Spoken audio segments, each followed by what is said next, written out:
Happy day. First of all, I would like to thank God for that privilege. And the first testimony is that the time I was seated here, I prayed and I said, God, if the time of testimony comes, please, I want to raise up my hand and let them choose me. And now, it has happened. That is the first testimony. Yeah, we should appreciate God for that. I think that's a small thing. Praise God. My testimony is something that happened 22 years ago. So I just keep repeating that testimony. So I'm so grateful for that. 22 years ago, as I was a little bit small, we went to the village and village life sometimes hard. And I was not used to that food stuff we eat, and I was affected with diarrhea to the extent that I fainted. I don't know what we call it, where doctors say, coma, something like that kind, where you cannot breathe but you have life in you, But in the village, that time they don't check, like here right now, they check it here, it is like tick tick, you still have life in you, though you don't breathe.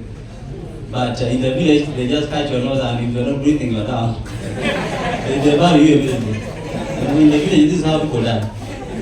So people came, they touched my nose, and I was not breathing. So what they had to do first, they have to call a nearby witch doctor. Who, wherever side you tell the rainmakers and all, how do you call it, I don't know. So the man came, and by the way, he was my grandfather. So we are from the same clan, this is what I mean.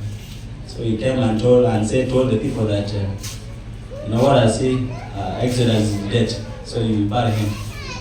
That I'm dead, they should bury me. And people cried, and others were coming with tools, and people start digging the grave and all.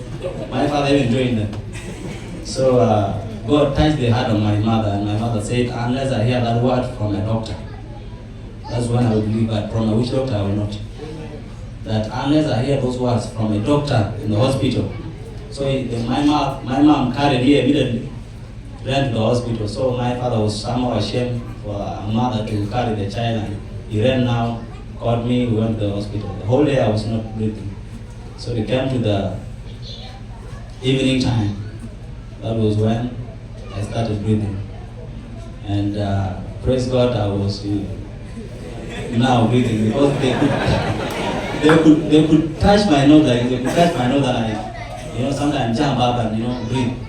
And some hours back I was not breathing. So I think that was how God helped me. And the thing is, the moral of the story is, if we would have listened to witch doctors, where could I be? In the grave. So that was when me and my family started to refuse these villages, rituals, and witch doctors, and all. We gave our life to Christ. And not in Adventist, by the way, it was in Catholic Church. Now my way to Adventist is a long story. As I said, that time I was attacked, a nigger, and I was changed. So I just beg to stop. If I continue, it will take time. So that's a testimony that I can give. I don't appreciate God for that.